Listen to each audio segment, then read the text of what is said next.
Hey everybody, welcome to F1 or F Off, your audio pit stop for F1 news and race reviews. I'm your host, Gabe. Madris, hello, hello, hello. Hello, hello, hello. I don't even watch Drag Race as much as you do, but it's like the sayings are sticking with me. I really like them. Well, and what's funny is that RuPaul gets a lot of those phrases from stuff that she likes. So apparently the reason why she says hello, hello, hello is because there's an actress. She's a comedy actress. I don't forget her name. She was in Friends. She was Phoebe in Friends. Oh, Lisa Kudrow. Yes. The fact that I knew that, just like yes, that. Right. Okay. I'm not great with names. But she was in a show where apparently she would like enter a room. She'd go, hello, hello, hello. And so that's where RuPaul gets it. So that's what she says it every time. But yeah, no, there's so many good phrases and so many of those things are trickling into like mainstream media and like mainstream stuff, subculture. Like anytime you hear somebody say yes, queen, or spilling the tea, stuff like that, like that's straight from drag culture. So but anyway. I was gonna ask you if you could give the listeners a rundown on what your beverage of the day is. Oh, that seems to be a thing we do, so let's continue it, right? So yeah, I'm drinking my elderberry like immune support and stress relief tea with some honey, and I'm also drinking it out of my coffee mug that you gave me. Oh, snap. It's got a picture of all the racetracks, like a layout of all the racetracks with like the flag behind them and like. Oh, damn. Okay. And it says How 2022 thoughtful. in the top. Yeah, this is a great mug, man. It's big. It can fit a lot of tea in it. It's perfect. For spilling. Do you ever put soup in it or eat food out of it? I could put soup in it. Okay. I could put soup in it and drink straight, but I feel like it would have to be like a Campbell's microwave amount of soup. I couldn't just put a full can. It's not that big. But I'm sure somebody out there that does that. That's a smart thing. They should make a coffee mug topper that doubles as like a soup dispenser, like sippy cup thing. Ooh, so kind of like a little like pour over, like ceramic. Ooh, ceramic thing that they have for mugs, right? A soup pour over. Are you tired of getting all the vegetables in your soup? Do you want to just drink the broth? Here, introducing the soup pour over. Strain all those pestery vegetables out of your stew right before you drink the broth. Doesn't work with tomato soup though. It's clear.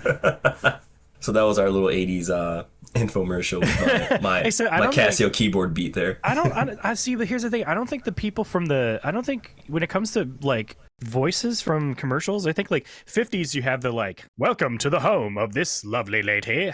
She's making food for her husband. Like that's how that guy did it. Right. And then I think the 70s is just like, it's sort of a continuation of that. Was like marketing. Here's more marketing of this great prize. Yeah.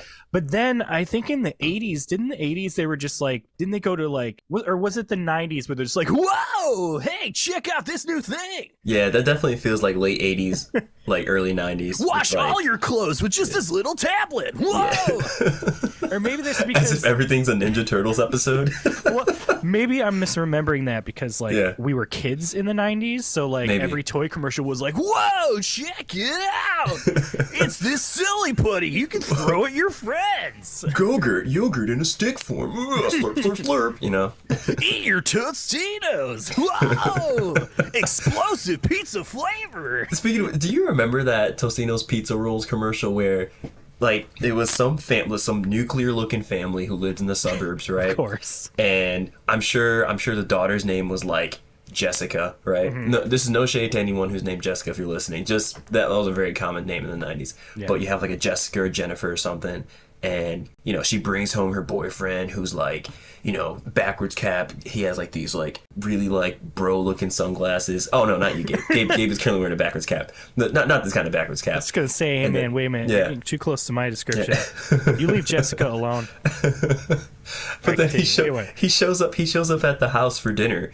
And they're like, the dad does not like the boyfriend, right? It's one of those. And then I know how this is gonna end, don't I? Yeah, and then he just like, they're having Tostino's pizza rolls, and he's like, oh, I love Tostino's pizza rolls or something like that. And like, it's the family just sitting around the dinner table together, laughing and giggling because apparently Tostino's pizza rolls can overcome the gap that exists between the teenage boyfriend and the father. No, this is. Let me paint you the scene how that should have happened. So the boyfriend says, "I love Tostino's pizza rolls," and it's just silence. Ooh. And everybody stares at the father, and the father is just dead eyes staring at the boyfriend. And you see his fist is shaking on the table. And then he closes his eyes and he looks down, and then he goes, "That's the smartest thing you've ever said." or like, you know, he'll say like, "You're goddamn right." and then gets up and goes over and shakes his hand. "Welcome to the family, son." You know? Yeah. No, my Excellent. favorite Tostina Rolls one is when the kid has the sleepover and they're just like, "Shh, we gotta be quiet. We don't want to wake mom." And then they go downstairs and they go into like, "Just chill out. I'll make the Tostinos." And he puts them in the oven and then he pulls them out. One of his friends goes, "I love Tostinos," and like shoves it in his face. And then the mom gets up and she comes downstairs. She looks in the kitchen. She does that like approving nod. Oh my God. It's probably like 4 a.m. and they're just going to be vomiting all over the floor because they had too many of them late at night. Good times. But you know what? This is what I'm going to say. So to make a little transition, today we're talking about our perfect Formula One race and our perfect season. Yeah. And amongst the different aspects of that, we're definitely going to be talking about teams and tracks and cars, but we're also going to be talking about sponsorships. And I'm just going to say a Tostino's Formula One team would be pretty dope. I mean, just imagine. You know what? The livery could just be pizza. It could just be a pizza decorated livery. Or like honestly, just little slices all over it. Like it's a pattern. I'm all for Tostino's becoming the title sponsor for Ferrari, honestly. At this point, what is there to lose, right? Oh man! You guys punch yourself in the face every single race. You're giving me ideas, man. You're giving me ideas. Like, we'll talk. We'll go into detail with this, like, because I got some ideas for you now. But yeah, like, so to sort of start, I mean, when we think of a season, like, there's so many aspects that come into it, right? Yeah. But there's a lot of things that people don't really think about. Everybody has their wish list of stuff they want to see, things they want to experience. But apart from just like the engine regulations and where they race, there's a lot of other aspects that make up a season, like how many races they do, the regulations for like the distribution of rules, you know, the liveries, penalties. So like there's all sorts of things. And I think that, like, you know, obviously we don't have control of these aspects, but today we are going to speculate as though we do. Ooh. And so Enter the Twilight Zone. Enter the alternative universe. Is the Twilight Zone. that's a song from I love DDR, by the way, everyone, and that's a song from is it? I think it's DDR Max 2 if I remember correctly, so I'll leave it there. Anyways, as you were. So yeah, I think honestly to start and think about how many races is a good amount of races in a season. This year we have the most that the sport's ever going to have, which is like what? I think it's like 22 or 23 races. I think it's 23 this season. Yeah. Which is bonkers. It's a lot. I could make the argument that there might be 2 races that don't need to be there. And I'm also the kind of person, I'm sure there's lots of you out there who, when they set the remote control on the TV for the volume, it has to be either a multiple of 5 or like an even number or whatever. I'm a multiple of 5 person. So for me, 20 races or 25 races is acceptable. I ain't taking anything in between. So I'm going to stick with 20. races. That's for 20. Me, my season. I would say 20 races is good. Why 20? It just feels like it satisfies my brain as being an even number. It would be easier, I think, to split the season down in the middle, right? Sure. You have the first 10 races, you have your second 10 races, right? Okay. And I think ideally in a race season, it would be better to have 5 races and then a break in between, and maybe even, and here's a question. I don't know, what would you think about this? Imagine a development testing session in between, almost like they have preseason, where like the teams can spend time to do more development, more testing of new components and things of that nature. And then depending on how those first 10 races go, they will only have like X amount of laps that they can run for a particular testing thing. And it sort of does that thing where it's like the team on top doesn't have as many laps as the ones on the bottom. Like, what do you think about that? I think that also kind of reflects what they already do currently with CFD time that gets allocated, right? Or wind tunnel time, sorry. I think it's, I don't know the number exactly, but there's a time, there's a milestone marker at some point in the season where, depending on the order of the constructors in the constructors championship, wind tunnel time is reallocated, right? So if you were doing really poorly the season before, but then somehow you knocked it out of the park and you are at the top of the rankings midway through the season, oh, well, actually you're going to get reduced wind tunnel time, and, good luck the rest of the season, right? Right. I think that's really interesting. I'm really, I'm pausing so much because I'm really thinking about it and I'm getting excited about it. Could you imagine if we get preseason testing again? Like midway through the season, that kind of like levels out the playing field and allows people to really try their hand at things, right? And I would even say maybe even throw in like a reset of the number of engines that you're allocated, right? And do like you get 3 for the first half of the season and another 3, so you get 6 total, right? Granted, there's a push towards reliability and sustainability, of these power units, but that's why not. Right. Well, and a lot of team also they will come out with like a Spec B version of their car or like a Mark II. And like that would be a good place to like unveil that spec and actually get time to practice with it. So they're not like wasting potential on like a race where they could like, well, this isn't going to work. We're going to have to go back to Spec A because this is that's fun. But yeah, how many races would you would you agree with that, or do you have something else in mind, like kind of that? No, I'm actually with you. I think 23 that they have this season's way too many. You have to think about just logistics of all that, right? I mean, first off, right now it's awful with the way they do it, right? Because you'd imagine all the European races are happening at the same time, and all of the like Western Hemisphere races are happening at the same time. So we're talking like Interlagos, Coda, Montreal, Mexico City. Mexico City, Miami, Vegas. Ugh. But sorry guys, I was just clearing my throat. I just got something caught there. Lost. Nothing major. Just it's all Vegas. It doesn't make any sense right now how they're laid out. So that's one contributing reason as to why I think 23 is way too much. Yeah. But also I think it's just too much on your body to be doing that. All that kind of racing for that long, right? With all the G-forces and the G-force loading that your body's feeling.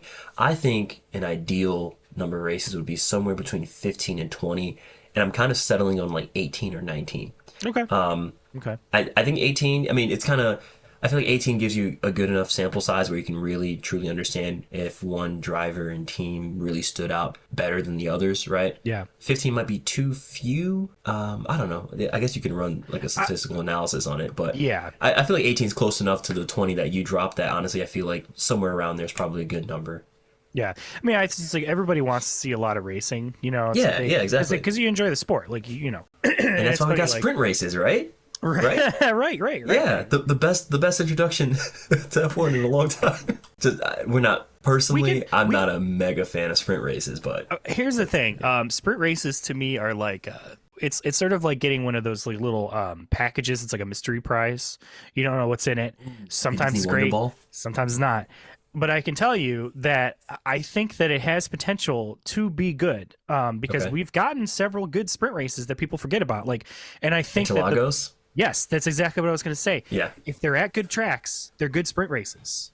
That is true. So that is true. Interlagos sprint race was phenomenal. And so I'm all about that. But it really, I think it's track dependent. Absolutely. Okay, so we established anywhere between like 18 to 20 races or so in a season. Possibly, we can go into more kind of like ideas of like the practice session in between. I kind of like that idea. But what teams in your ideal season are going to make up the grid? And I mean, like, I think for this, like, if you want to choose like historic teams, like teams that like previous iterations of like a current team, or a mixture of the modern sort of race teams, or even just new ones that like you think of would be like Tostinos F1. Scuderia Tostinos Ferrari. Yeah, right. Yeah, like what comes to mind? Like, what do you think would be cool to see like out on the grid? I'm actually going to go a bit of a different direction here. Okay. It would be cool to see national teams in the sport. Okay. I think there's something cool there that could happen, kind of similar to in the vein of the Olympics. I mean, you kind of effectively have that already, right? Like, well, they did that too, and they tried that at one point, not that long ago, a few years ago. They had like a open wheel racing series with all national teams. Yeah, I think something like that would be cool. I mean, this could just be like a one-off race, you know what I mean? Like, it would be cool to see like the British F1 team, the German F1, and you effectively have that, right, with Ferrari, Mercedes, Alpine, right? It would just be cool to pull in constructors from other parts of the world that typically aren't represented, right? Like, what does a Japanese Formula One car look like, right? Their interpretation of the regulations. What does a Brazilian Formula One car look like? You know what I mean? And of course, this would be a little loose as far as the rules are applied. Like, oh, you can have like a driver, like, let's say you're the Brazilian F1 team and you want Lewis Hamilton to drive for you. Sure, that's cool. It's more so just about, like, what does that team look like when they pull together resources on a national front versus just an industrial, like, organizational company front, right? Yeah. So in 2000, it's between 2005 and 2009. Okay. Ferrari sponsored a World Cup of Motorsport called A1GP. So it was single make. So basically it was open wheel racing series that basically was the same engine, same chassis, but it had drivers from different nations that basically ran as so cool teams. Yeah, so like there was a India team. There was like Australian team had like Alan Jones. John Surtees drove in the British team. Emerson Fittipaldi drove in the Brazilian team. Yeah, there's a lot of like kind of sort of like not Formula One related names in here, but like Malaysia had a team, USA had a team, Ireland had a team, Germany. Yeah, see, this is cool. So they did that. Like Austria had Niki Lauda driving, and yeah, it was something they tried. They folded it in 2009. I don't know why. I don't remember the reason for that. I'm gonna assume it's a funding thing, right? Even Jos Verstappen was in it driving. Oh, that's cool. So like, there's a lot of like really famous names in there that did it. But yeah, I think that was the idea, was to sort of do like a World Cup, but like with open wheel racing. Yeah, and that's cool, And just to quickly say, I think what would be cool about it is not do it like every single season, right? Like maybe this is every 4 years, just like the Olympics or just like the World Cup, right? That'd be interesting to see. It would be, yeah. Well, and I think the fact that they did like a one make and one chassis sort of setup kind of evens that playing field a little bit. Yeah. Because when they do the World Cup, it's not like the one team has a better soccer ball than the other team, and the other team has like a more complicated net. It's like, no, they had the same soccer ball, they had the same net, the same size field, the same rules. It's just all down to their skill. So that's what. That's cool. I think that would be awesome, definitely as like a one-off race series or something of that nature. But with sponsorships and teams sort of things, there's a couple of things I've wanted to see that I'm just surprised is not there. I don't know if there's a reason for this, but I know Monster Energy sponsored Mercedes like a little bit. Like they had like their logo on helmets and stuff. But I'm surprised that Monster Energy did not try and get a title sponsorship with an F1 team. Because, I'm just going to say, when I was in high school, there were more people drinking Monster than ever were drinking Red Bull. Yeah, maybe absolutely. That's just like because it's I'm like American and I'm from Ohio and that's what you do. Yeah. But yeah, I always thought that the Monster branding would look really awesome on an F1 car. And it always just feels like it would make sense. Like you got Red Bull, they're an energy drink. They have 2 F1 teams. Like Monster sponsors extreme sports and rally racing, sports car racing, like out the wazoo. Why haven't they gotten into Formula One?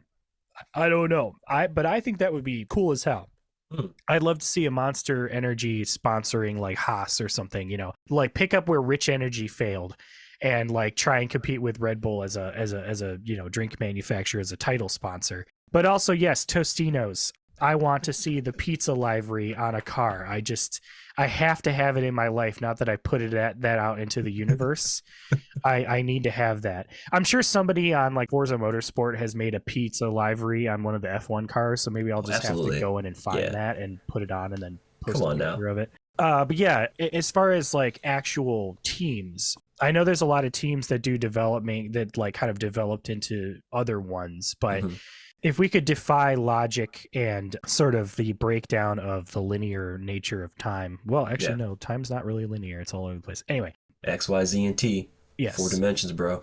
I would really like to see a season where you just have all of the legendary teams together, like Tyrrell, Williams, Ferrari, McLaren, obviously, but then teams like Lotus, having Lotus back in there, Brabhams, would be really sweet to see a Brabhams out there racing again. Obviously, Mercedes still in there. and Braun too. Right? Oh, Braun GP would be cool. Yeah. I mean, they only got that one season. Yeah. And and they just kicked ass. So like, even though that's technically Mercedes, it's like no, just Ross, make a Formula One team again, and let's get this train rolling. Yeah, that would be really cool to just see all those like especially Tyrrell. Like Tyrrell had so much success with Jackie Stewart in the 70s. Like, I'm really surprised. I mean, they stuck around as long as they could, but then I remember we posted a picture of the sort of transition of each of the teams on the grid, like kind of where they came from and to where they were.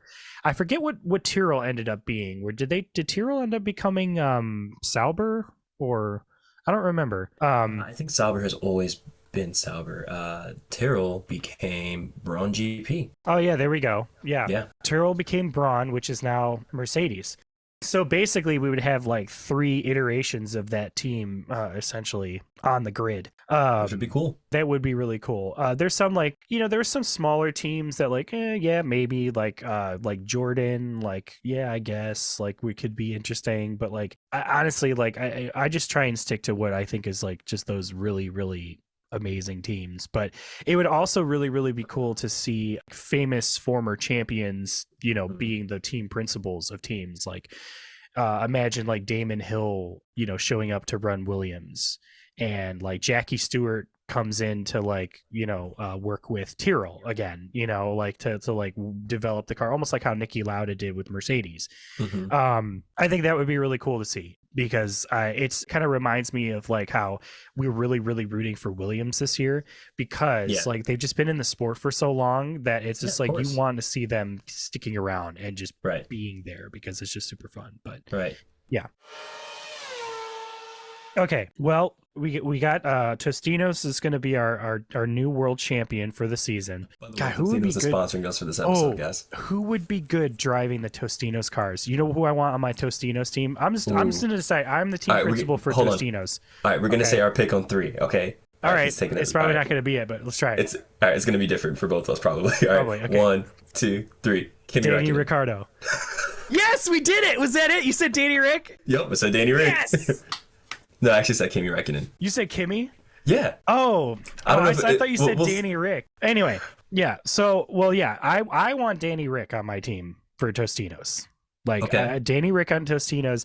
I think, Kimi Räikkönen, he would be too serious for Tostinos. If you had a fashion brand about it. No, if you had a fashion brand or something, or I don't know, what is Kimi Räikkönen like? Does anybody even know? Like Ed Hardy. It looks like, honestly. Maybe, or like Smirnoff Ice, because then it could be the Iceman driving the ice car. You know what I mean? But yeah, no, I'd like Danny Ricciardo on the Tostinos team, and alongside him, either I don't know, Valtteri Bottas could be fun. I think him and Bottas would have a fun time. You know what? Yep. Especially Mullet Bottas. Or honestly, him and Danny Ricciardo gets along with everybody. So him and Pierre Gasly, or him and Carlos Sainz or something, that'd be awesome, because I just think Danny would have fun with that. He'd have just let Bottas use his race helmet with the mullet and the mustache, and then have Danny Rick get one of his really crazy kind of pastel color ones. Oh my god, how fun would that be? That would be amazing. I would just be all over that team. I'd buy all the merch. Sponsored by Monster, right? Yeah, well, Monster and Tostinos, yes. Yeah. So Tostinos is title sponsor. Monster is the secondary one. The Monster's on the wing. Okay. This is going to be my team. What about you? If you let's go from there. Okay, you are also a team race owner. What's your team sponsor, and who are your drivers? I'm going to Lipton Tea. Lipton. Okay, so he brings that up. I drink a lot of Lipton tea, guys. It would be interesting to see Lipton on the grid. I don't know. I'm trying to think of a product I use all the time that.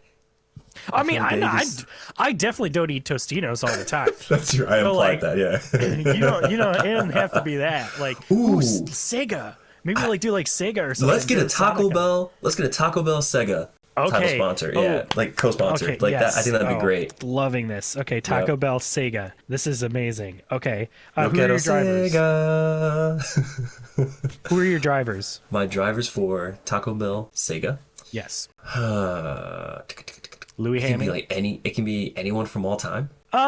Sure. I was sticking with the modern. I was sticking with the modern drivers for my team, but if you want to go ham with it. Let me go. Let me go. Juan Jensen Button. Fangio. Driving a Taco Bell car. He's like, I don't know what this brand is. Like, I will drive car. All right, let's go. Let's go with my boy JB Jensen Button. Ooh, okay. And you know what? Yeah. Let's bring on someone who I admire and I feel like never got like a real good chance to show his skills. Okay. Let's go with Julian Palmer. Okay. All right. Yeah. Yeah. A JB and a JP driving the TB. Yeah. Like that's Driving the Sega TP or the TV. Sega TB. That's perfect. Yes. Yeah. Okay. I'm liking this. Okay. Yeah. All right. Yeah. So that's gonna be okay. So we're gonna be chasing the rivalry. This is gonna be the hot new rivalry of our 2050 season or whatever. Well, now here comes the really important part. All right. So we know what our sponsors are. We know what our drivers are. Let's talk about the engine regulations and the car regulations. Ooh, okay. What we want to see. I have some thoughts. I have some ideas, some pies in the skies, but I want to hear yours first. Okay, all right. So I was thinking about this a little bit earlier. It would be really interesting to actually open up the regs a bit. Allow teams to come in with a design that they want to use, right? And then it is up to the FIA to sit down, look at all the different designs, right? Because they'll be in the know, right? And make a decision about what is allowed and what isn't allowed, right? I think what this would do is allow the different teams to excel or just utilize the skill sets that they already excel in, right? So Ferrari is known for their engines, right? They can just go ham on the engine side, right? Like if they don't care about aero, fine, that's okay, right? Mercedes, you guys like your aero stuff? All right, make a car that really focuses on the aero side. You want to use a V6? Great. You want to use a V8? Great. You know, you have like, you can use a V6 or a V8, maybe a V10, right? It will be up to the FIA or the regulatory body to decide what's okay, right? I think something like this would be really fun and wild because you don't know what's going to happen, right? Of course, I think you kind of have to constrain the problem a bit, you know, like you can't use this technology, you can't have this much horsepower, more than this much horsepower, but just open it up a little bit and see what the teams come to you with, right? Yeah, it kind of that's my stance on it. It kind of sounds like how they used to do it in the 70s. I mean, like, because you had, once the turbo era showed up and towards the early 80s, you had like, the big turbo cars versus the naturally aspirated V12s or whatever. And I can appreciate that. I would not want to open up the regulations necessarily that open. I wouldn't be opposed to having like two alternatives. Like, you either have your naturally aspirated, whatever, like V10s, and then you have like a turbo whatever. But honestly, what I would like is I don't dislike the turbo hybrid power system, because I think like because it's created so much efficiency and because it's created so much power, frankly, and so much innovation, I think that's a cool concept. However, I would rather they do one of two things: either raise the rev limiter on the V6s so they rev higher than there are right now. Okay. So like just to kind of increase some sort of power potential, but also make the noise a little bit more exciting. This has been a sticking point with Gabe for years, guys. a little bit. Or let's try inventing around about the same size capacity engines, but instead of V6s, let's go for V8s. V8 turbo hybrids. So like, because I'm trying to think if it might have a power increase. Okay. But the way I would suggest in regulations to combat that is to make the cars heavier, because I think if you make the cars heavier, I think they're going to be slightly more reliable because they can use stronger parts that are not just going to like break, with the slightest tap. You know what I mean? Because that's the other thing that frustrates me. I get really frustrated when a driver, like when the cars just like barely touch each other. And they touch. And then like, they touch. Oh no, they touch. And then like, the floor is broken. And so now it's like you can't compete. Box. It's like, that frustrates me. It's like these cars are so delicate. I can appreciate the delicacy, but at the same time, it's like I don't want them to be out of the race if they stub their toe. You know what I mean? And so I feel like if you increase the weight limit or sort of set in certain parameters that like materials have to be this amount of thickness. Okay. Because what I want ultimately is more reliability, a better, more exciting racing, like sound, like competitive cars still. But I also want, I want to be able to get through the race without just completely tanking. So I thought to myself, I feel that. I also think that it would be really cool to reintroduce skirts so that the porpoising is a lot more under control, because the reason, like a huge part of that reason, right, for the porpoising is that like the air gets it stalls and it just escapes out, right? But like with those skirts, it basically keeps the airflow controlled under the car and doesn't allow it to escape out of the side, or doesn't allow it to like completely vanish in a way, so that they could keep that sort of steady flow of air to keep the car stable. That or active suspension. So I think one of the solutions that we're seeing on the grid right now, I think it's Haas. There might be teams who are trying to induce vortices, right? A vortices, or a vortex, for anyone who's unfamiliar, is just imagine you put your finger in a pool of water and you just circle it, right? You're creating a ripple. That's a little vortex you're creating, right? So what you can utilize that for on an aero side of the car is generate vortices on the outside of the floor, right? To help seal in that airflow on the inside, so it actually produces that desired ground effect, right? So I think that's being deployed on the grid right now. So what you're describing is the physical way to do it with like the actual geometry of the car, whereas I think right now some of the teams are doing an aero, going for an aero physics approach.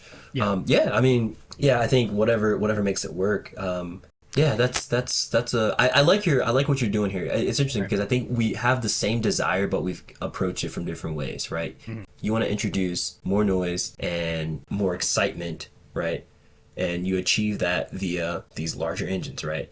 Whereas I'm going from the approach of just let everyone do what they want to do, but within a certain context. I guess the only thing with increasing the weight of the cars, there might be like a safety issue there. Like you're increasing your momentum and inertia, which you got to make sure your brakes can stop all that. So, but that's I'm just thinking out loud. I think everything sort of comes into play with that. Yeah, there's a trade-off. I would think that an increased in density of material would be more protection for the car and for the driver generally. Like you wouldn't get this dimpling thing on like the noses of the Ferrari. Parts wouldn't be flying off. You know what I mean? Like if they were more structurally sound and not made of like little, if the material wasn't so thin, for me, it feels like it'd be better. I don't know. So I'm giggling because motorsport.com, they had an art. I think it was them who they made the meme. It was just a picture of the Ferrari dimpling, and they were saying it's just where they keep their pasta sauce. Yeah, it's like a peel away thing. I saw that. That was funny. That was funny. It made me chortle. Yeah. So that's the way I'm thinking with the cars. No, I dig. Yeah. And what's funny with your sort of idea of like kind of opening up the regulations, it's very much, that's a very 70s mindset, because that's where like the Tyrrell 6-wheel car came from. Yeah. And like the Brabham fan car that did the one-off win at the race. And like, that was some really intense stuff. It was like, felt like very much the Wild West, which I'm all down for that. That sounds pretty cool. But I feel like having the physical barrier with the skirts on the car, I'm surprised that they haven't brought that back, because that was banned, and it was banned because ground effect cars were banned. But now the ground effect cars are back. Like I don't necessarily know what a problem would be to doing that, because it feels like it's more of a practical solution than you think. It's a safety thing. It's a safety thing, because if you have the skirts, right, you have no way of stalling the car via an aerodynamic effect, right? Like it's gonna have to come like mechanically from the car, right? You mean sort of like a runaway downforce sort of thing? Yeah. I always thought that was one of the reasons that they got rid of ground effect, because the cars are just getting way too fast. And I mean, and they're way faster now than they ever were back then. Right? Way faster. But we have like the helmets and the Hans device and all these other safety features that have been implemented. So, right? Okay. I see what you're saying now. Because we have the safety features that have been added. We can now go. Okay. Yeah. Guys, I'm giving Gabe the okay sign on video chat right now. Yeah, I mean, just like I think our brakes are better. I think our tires are better, and I think the skirts were just increasing the speed in that sense, where they were kind of allowing them to stay really, really, really fast, and they were just trying to kind of slow them down. So they were like, okay, no more ground effects, no more skirts, because like they were almost running with 0 wings in the front, and like because they didn't need them, because it was all coming from under the car. So I don't know, but that was just my thought. Okay. No, I feel you, homie. I feel you. All right, so we got our Tostino's car and we got our Taco Bell car, and we've got they're faster, they're louder, they're more exciting, and they're not braking on the track. What tracks we driving on? Okay. I got a lot here. Okay. So here's the thing. Right now, Formula One races in like 18 plus different countries, because there are a couple of races that, or a couple of countries that get repeated due to the US. number of tracks that, wah. Okay, so let's start with the US. What? Vegas? Oh, it looks so boring. It looks so, like, I know they want Vegas to be like the Monaco of the US. It just, in my opinion, it just isn't. Like, the Monaco of the Midwest of the United States. What? I'm sorry, what? The Monaco of the Midwest? That's Cleveland. That's I was gonna say the Monaco of the Midwest Cleveland is Cleveland. Burt Lakefront Airport. No, there you go. I think the Monaco of the United States is Long Beach. Dude, Long Beach is such a good track. I've been there several times for the IndyCar race there, and it is a delight. They used to run F1 on Long Beach. Yeah, so, that's a fun place. Yeah, so just really quick, I want you to continue, but just really quick, I want to say, when we were at COTA, I did hear the commentators say something about, like, they're like, oh, why does the United States have to have three races, blah blah blah. And the only good explanation that I heard for that is that because the United States is as geographically diverse as it is, and because of how big that it is, you can justify having multiple races in it, because Miami is in a different, like, it's in a different climate zone, and like it's like Vegas is in the desert, and time zones is in like the western kind of fields. So that is fine for me. Like, and America's got a lot of fans, and I think there's enough people that'd be willing to fly out to America for for races. That's not the problem. The problem is Vegas. Just why? Like, I know it's got money, and I know it's got like the glitz and the glamour. It's way too freaking expensive. Yeah, it's way too freaking expensive. The track has to use the street circuit, so you can't make like anything that's too interesting. And if you watch the track, it's basically like the shape of the state of Washington. It's just like a square. And I was gonna ask, do you remember like the starter track in almost any racing game you ever play? Yeah, that is the Vegas circuit. It's like the short version of a much more interesting track that you will race on later with faster cars. Like right now, it's like, no, you're just in the Clio hatchback, and you're driving the short circuit. Yeah, it doesn't. I mean, who knows? Hey, I'm willing to be told differently. If Vegas, I'll tell you what, if Vegas is a race that's interesting in its own right, and it's not just has all these weird, awkward stuff happen like Miami did, where like they were like parading people around with like a police escort, and then they had like the fake marina. So weird. Even though you're like by the ocean, you couldn't just bring water in. You had to have a fake marina. Like, it could have been like a kiddie pool and had some water in it so nobody would drown. Like, so I just don't get it. And so Vegas to me is just like, I don't think it's necessary. I'm biased, but I would like to I would like for them to be up in the Pacific Northwest, because literally it's like being in Japan or like Belgium. So there's potential for rain, which is going to make it an interesting race. I mean, Portland has a racetrack that IndyCar races on. I don't think it's big enough for F1. I think they would have to like build a circuit. Yeah. I mean, but make a Seattle circuit. Like, we could figure it out. Like, imagine like a circuit that kind of, goes into the foothills a little bit or something. Like that could be interesting and cool. Like, it would be a cool place to have a race, because you get the potential for rain. It's like, it would be America's Belgium. You know what I mean? It would be cool. But like, I'm totally cool with them being in Long Beach. The one American race I don't want them to get rid of is COTA, and that's because COTA is a purpose-built track for that sport, and we were there, and the track is great. And it's just like a festival. You can get a chair, you can find a piece of grass, and you can just sit down, and as long as you have an umbrella, you're good. But that was one thing that I think ultimately too bugs me about Vegas, and that is you have to pay for a standing seat. And like, you don't get to, there's no place to sit. There's a little area for you to stand in. Yeah, exactly. So, I mean, you hit on the main point that I wanted to drive home here, and it's that if the U.S. is so desirable because it's so big and so vast, and we have all these different environments, why are we not taking advantage of that, right? Yeah. If we think about the Miami GP, the fact that you have the Everglades and, the Florida is just like it's a pretty wet state, right? Why are we not seeing elements of the ocean incorporated into the track, right? Like, I don't know if that means building part of the circuit out over water that it banks over or something. Of course, you'd have to like make this safe, you know. But it would be cool. Take advantage of the elements in the environment that you're in, just like you were saying with PNW. That's Pacific Northwest. Yeah. Go through the hills, go through the forest and stuff. You know, of course, within environmental considerations. Yeah, of course. Yeah, we're gonna make it safe. But like, take advantage of what you have there. Don't just go to like the most boring blasé place and. I don't know. The thing about Vegas, like Vegas to me kind of feels like fake cool, you know? Whereas Monaco is actually like cool, like, you know, and I think part of it is maybe our proximity to Vegas, us being Americans, that we hear Vegas all the time. We're just like, ugh, you know? But I don't know. I feel like there are way better environments that you could build a track in or just get a race going. Also, I'm really tired of all the street circuits, right? Like, street circuits, I think just kind of need to, and this was kind of going into some of the points that I had about just tracks in general. You know, we've had, I think, I don't know the number off the top of my head, but the last like 6 or 7 new tracks have been introduced. I think a good handful of them have been street circuits.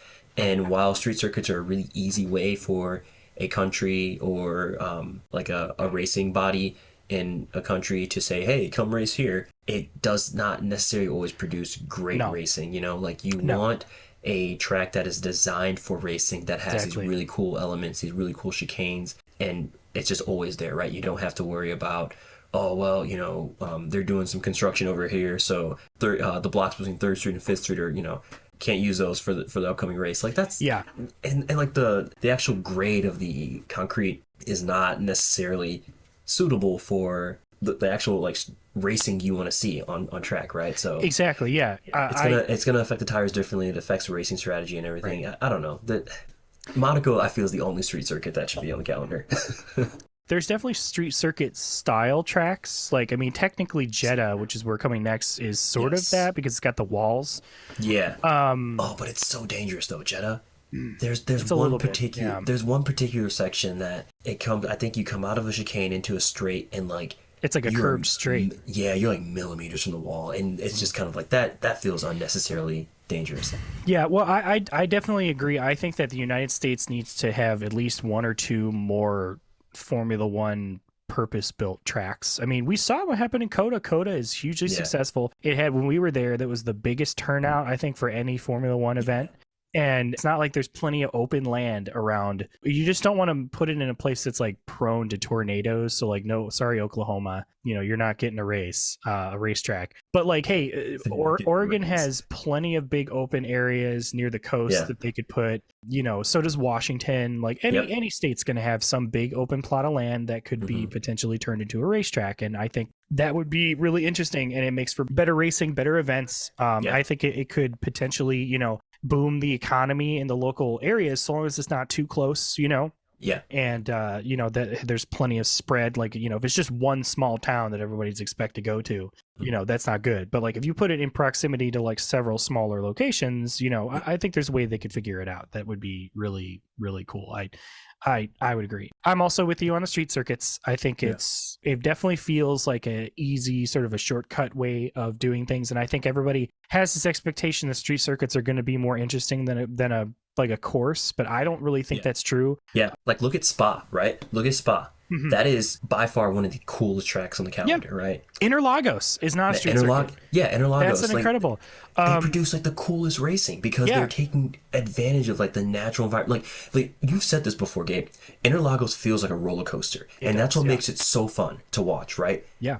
You know what else feels like a roller coaster? Austria, the Red Bull Ring.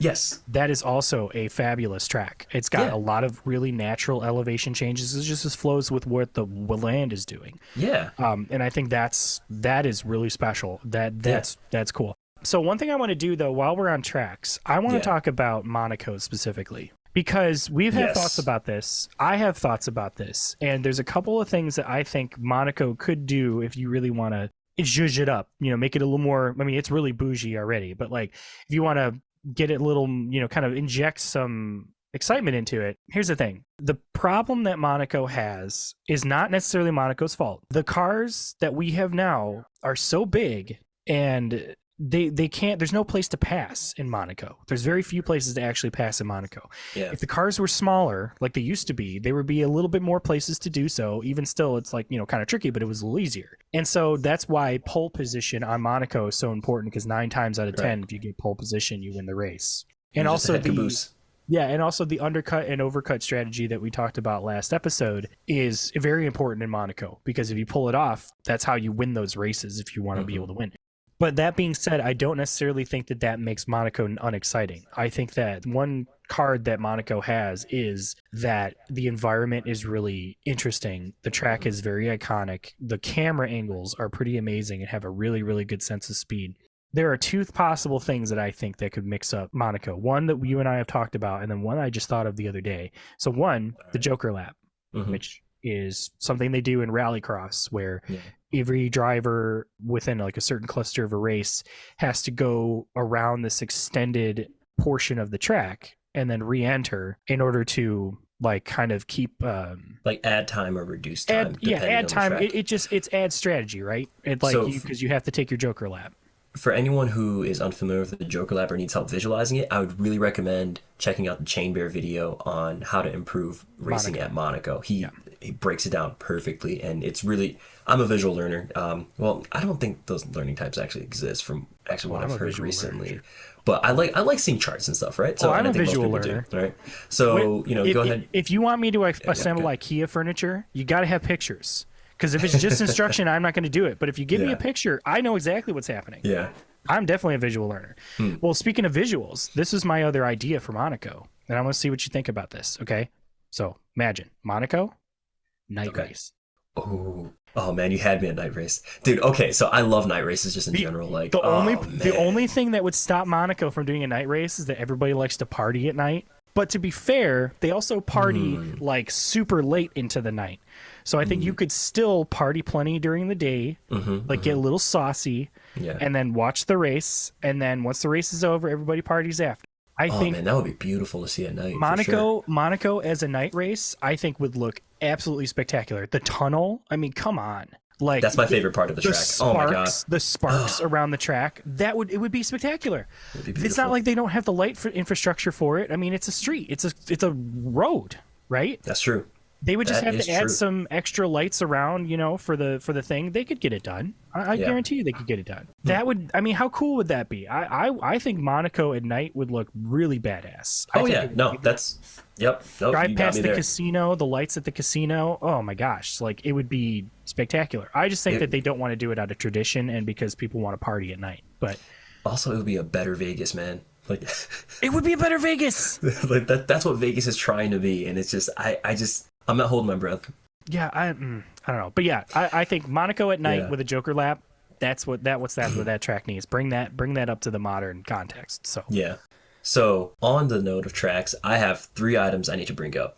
Okay. We need more global locations on the map. Like Africa is sorely underrepresented on the calendar, right? I don't know what it is about our world. We just look at Africa and think like, I mean, dude, like we used to call it the dark continent. Like what the heck? Yeah. Like. Right. And I don't know if that was necessarily race based because of just the dark skinned people, right?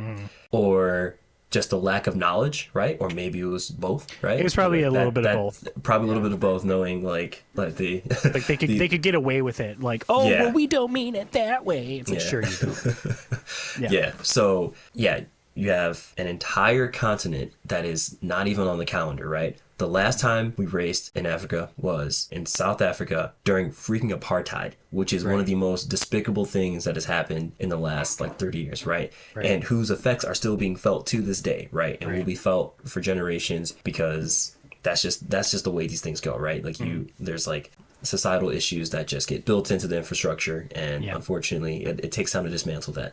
Right. But there's so many well positioned like countries and cities and populations across the entire continent that just aren't being exposed, right? Aren't getting the chance to show who they are to the world, right? And part of Formula One is that, right? That you get to showcase your country, that you get to just show people who you are, what you guys do, what is interesting about your environment, right? As far as like building the racing tracks goes.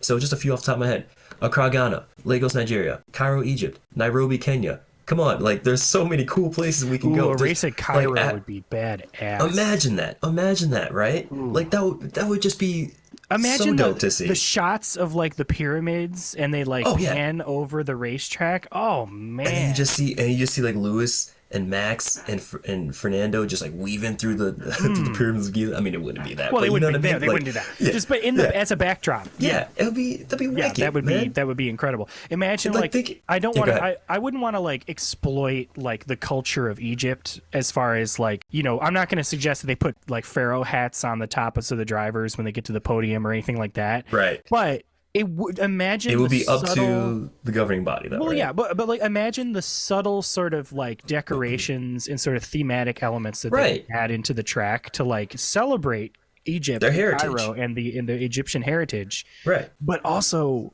just have it. I mean, I think honestly, the only problem I think with some places they still have to consider is like temperature, and so I say with Egypt they probably would have to keep it like a night race, dusk or night. But it's still, it doesn't mean that it's not possible. Right, like, it's certainly possible. I mean, you're racing in freaking Vegas. Come on, you can if you're gonna race there, you can race anywhere else. Right? Yeah, that's right. To continue on the Vegas hate train, it's just ridiculous to me though that there are no African races just because there's 1.4 billion Africans, right? That's almost 20% of the world's population. And while we're talking about that, there are no Indian tracks, right? Because there are also 1.4 billion people. Well, there are no Chinese tracks. Well, there's a track there, but they haven't raced there in God knows how long, right? It's been a minute. I'm trying to remember. It's like the early aughts, right? No, they raced in the 2010s because I remember watching an India race. Really? Yes. And we haven't raced in China in a few years. I know the last time we raced there was, I think, 2018, if I remember correctly. India had a Grand Prix in 2011, 2012, and 2013. Okay, so it's been 10 years. Yeah, it was held at the Buddha International Circuit. Yeah. And from what I remember, it wasn't bad. I think part of the problem I think was the track was a little bit too close to Bahrain and as far as its layout. Gotcha. Okay. To where I just think it didn't really do much as far as an exciting race. I also think that there were some political problems, obviously, that caused it. But like, I do remember the Force India team driving in India. And one thing that was really interesting that I found out about that is that apparently in India, if you're a sports team, you can't wear it's sort of like an insult to have your national flag on your like outfit. So like on the cars for the Force India team, they had to like take the actual Indian flags off of the cars when they were racing. It's like either like a sign, like an insult, or like it's like bad taste or something.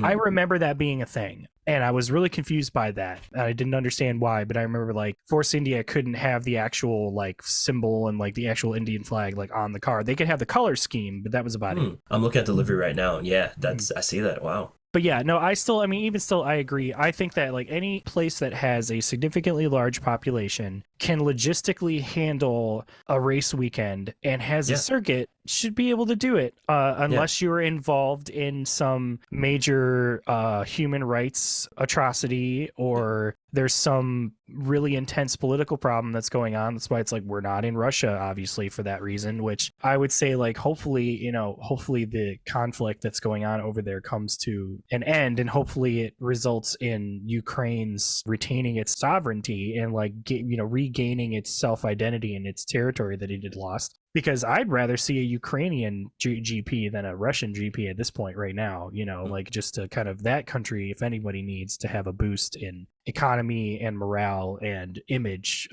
apart from, obviously African countries that have not had that kind of opportunity. Ukraine could definitely benefit from something like that as well. So another country that popped in my head too would be Chile. Chile would be good. Yeah. Chile is just as geographically diverse as the America is. So yeah, a Chilean Grand Prix would be really, really cool. Ooh, it'd be really interesting. I don't think Iceland would ever go for it, but an Icelandic Grand Prix would be kind of cool. I just don't think they have the room. Like there's just but just imagine having a night race with like the Northern Lights happening. Like that would be like that's the coolest thing ever. Like that'd be so badass, Yeah. Well, this is why we're doing this, right? Because we're just speculating. Wouldn't it be cool if you did this? FIA hire us. We'll do the groundwork for you. Just give us multiple trillions of dollars, and we'll scout out places to build tracks. Just 2 trillion.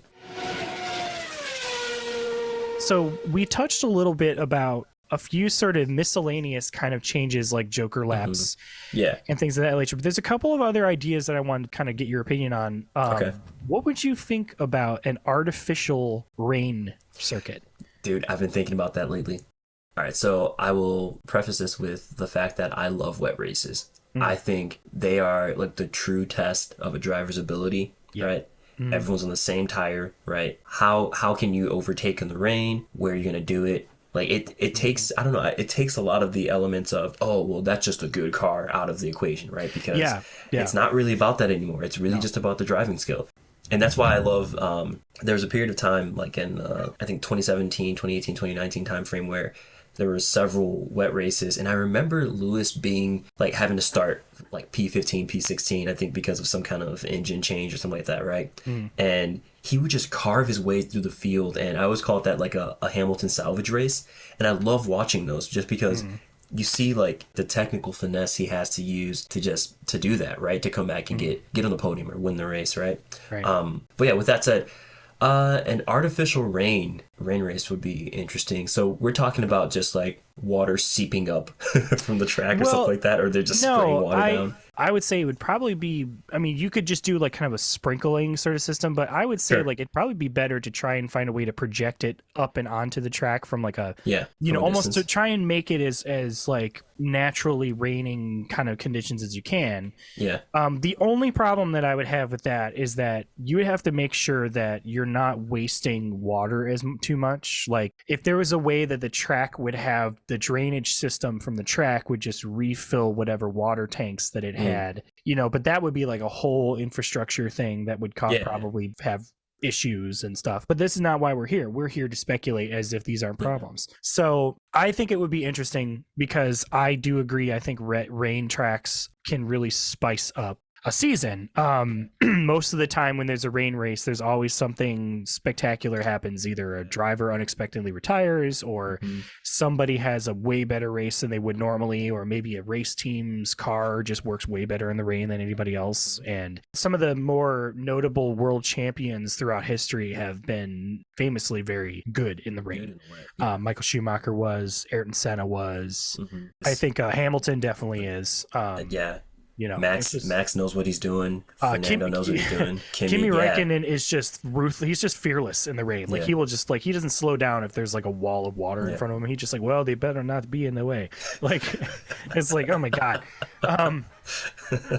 I think it would be interesting. I think there's probably a couple of tracks I can think of. Like I think Silverstone would be an interesting race to have in the rain. Silverstone the wet is good. I don't know. I mean, maybe some street circuits, you know, make Vegas a rain race. There you go. Just like, but you know, with Vegas, it would be like mineral water or like, or no box water, like box mineral water.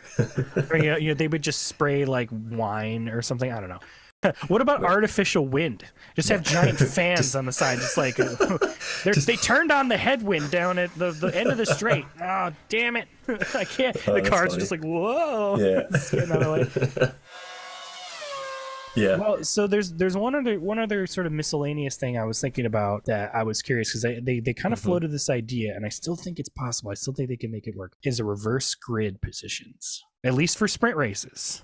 Yes. Like, so if you don't know what reverse grid is imagine that you go through qualifying. Okay, Max is on pole, right? Guess what?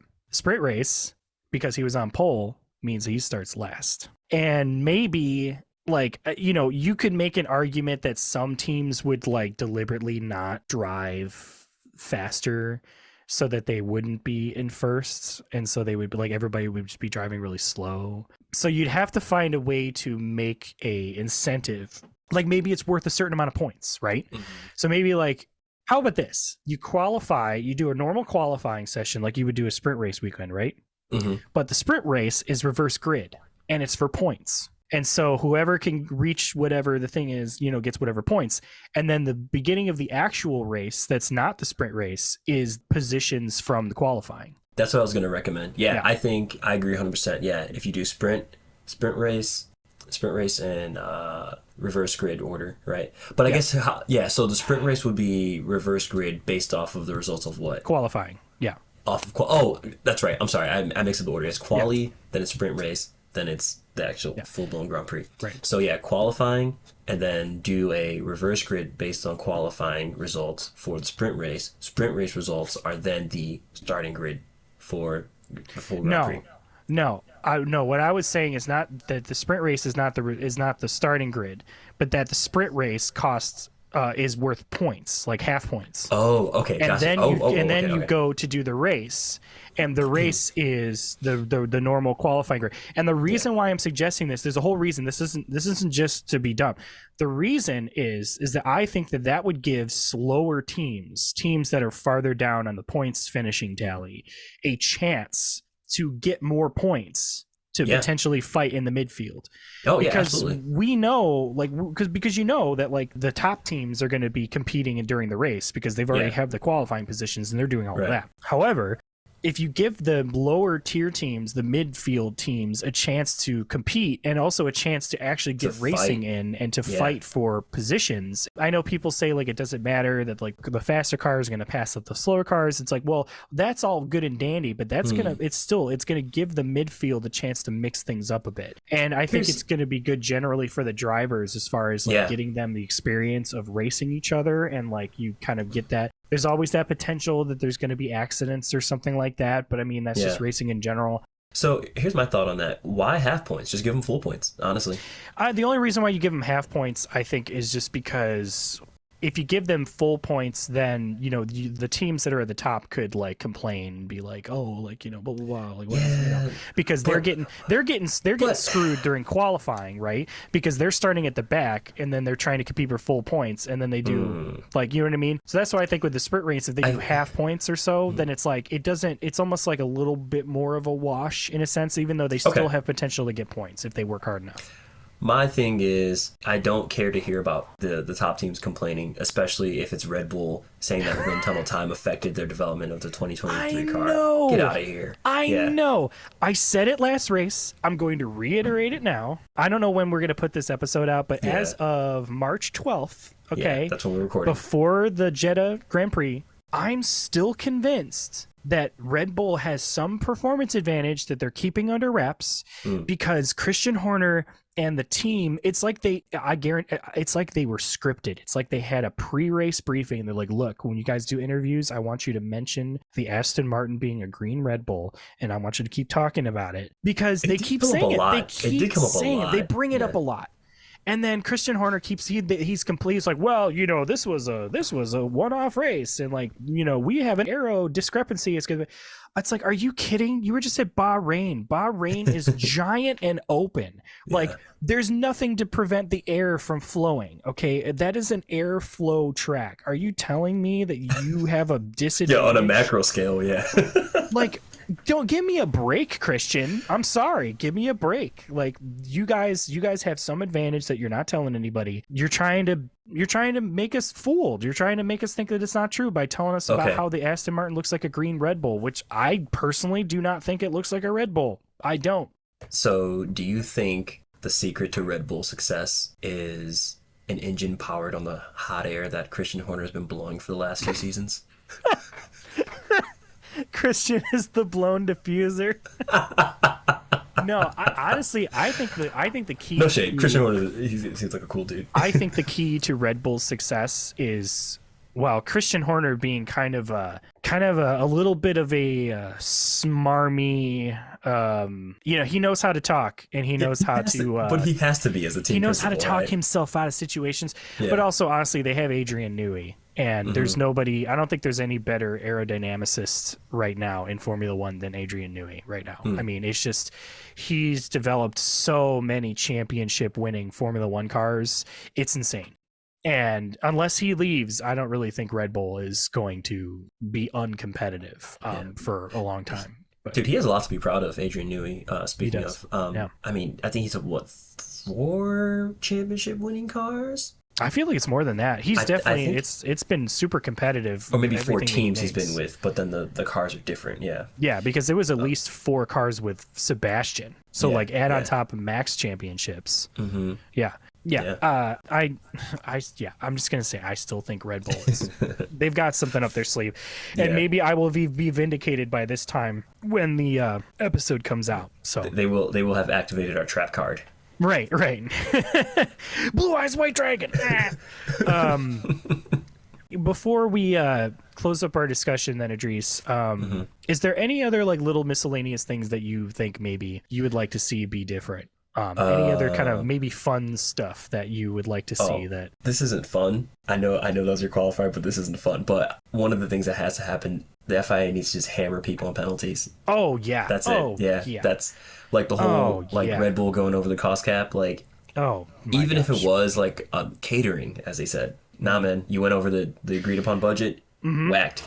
Yeah, don't give him a slap on the wrist. Yeah, it needs to have some very significant changes. I don't think the Arrow did anything, and they keep saying it did, but I don't believe it.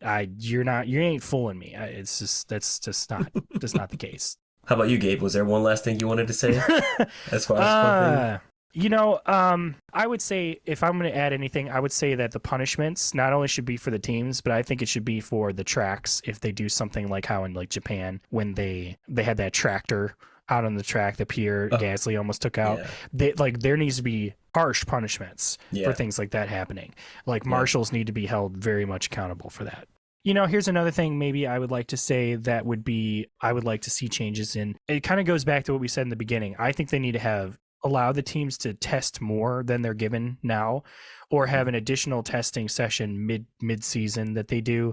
That's not like just with Pirelli or whatever. Like let the teams work out kinks that they might have performance-wise and try and recover. Because we've seen it so many times where a team just gives up developing on their car because they're like, well, we're done. We just have to work on the next season's car, and this one we're just going to maintain. It's just like, no, like try and compete, like keep it going. So I think like having a mid-season testing for like a different spec of a car, I think would be interesting. The other thing I would like to see in my perfect season is some very specific rules when it comes to driver contracts. Because it seems like there's just a lot of, silly season is a silly season, but like the whole thing with Piastri last year where like he was like an Alpine driver and Alpine just assumed he was going to take the seat. And then he was just like, no, actually I'm going to drive for McLaren. And it's just like, what the heck?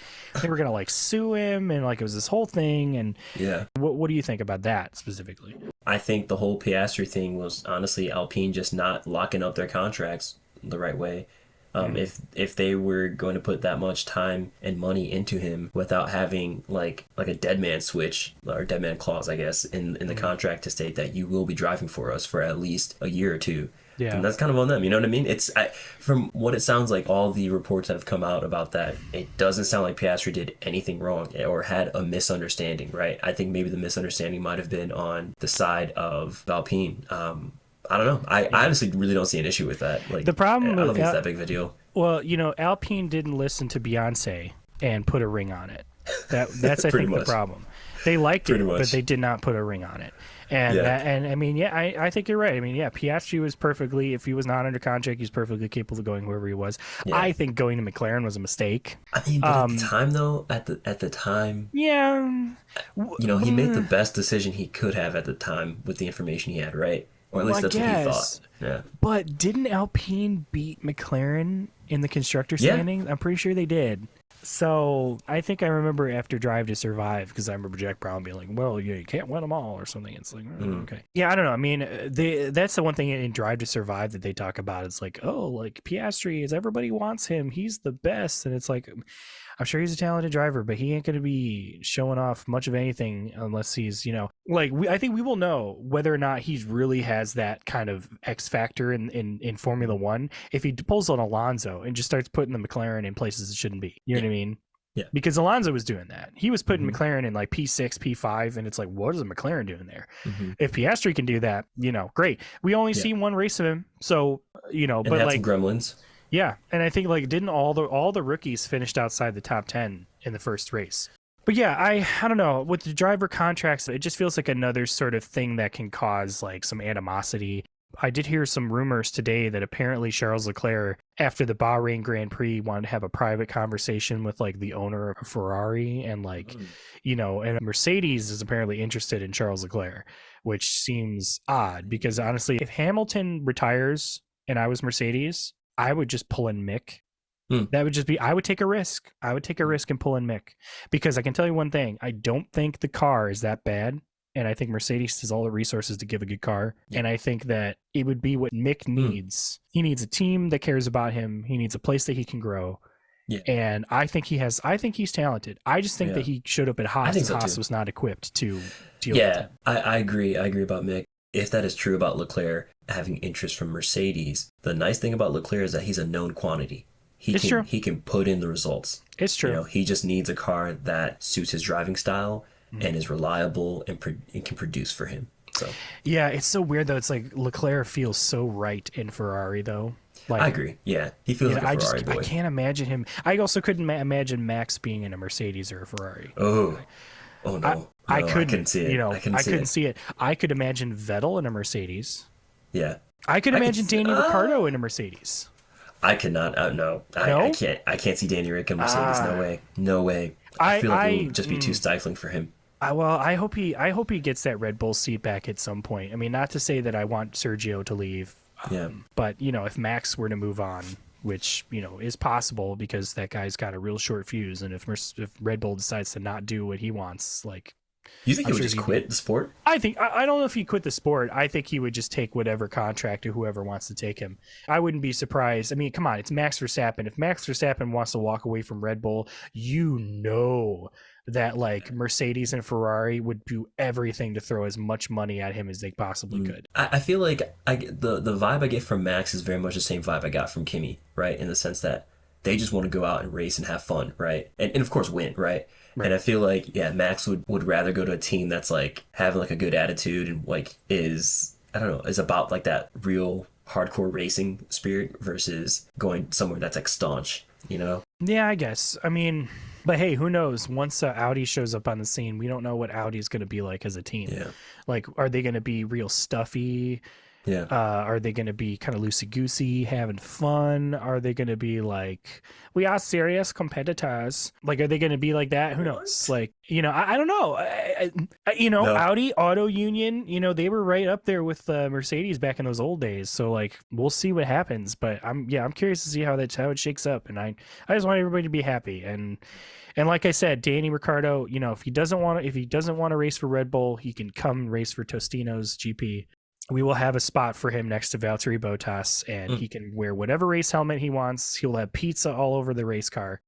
Well, thanks for listening to F1 or F Off, everybody. You can find us anywhere you listen to our podcasts. If you want to hit us up, please do so. You can find us on Instagram at F1_or_F-off. We're also on Twitter at F1 or F-off. We try and post as much content as we can, but please, like, send us some memes, ask us questions. We'd love to hear from you. You can also email us at F1 or F-off podcast at gmail.com. But yeah. This was fun. I hope you guys had a good one. Good time. Yes. Also, too. To us here. Yeah, and I'm sure Idris will agree with me. Let us know what your dream F1 team lineup would be. Oh, absolutely. You can pick your drivers. You can pick your sponsorships and what your car would look like. Let us know, and we'll let people know because we're curious about it ourselves. But yes, sir. Tostino's Pizza, number one. Just saying, you're going down, Taco Bell.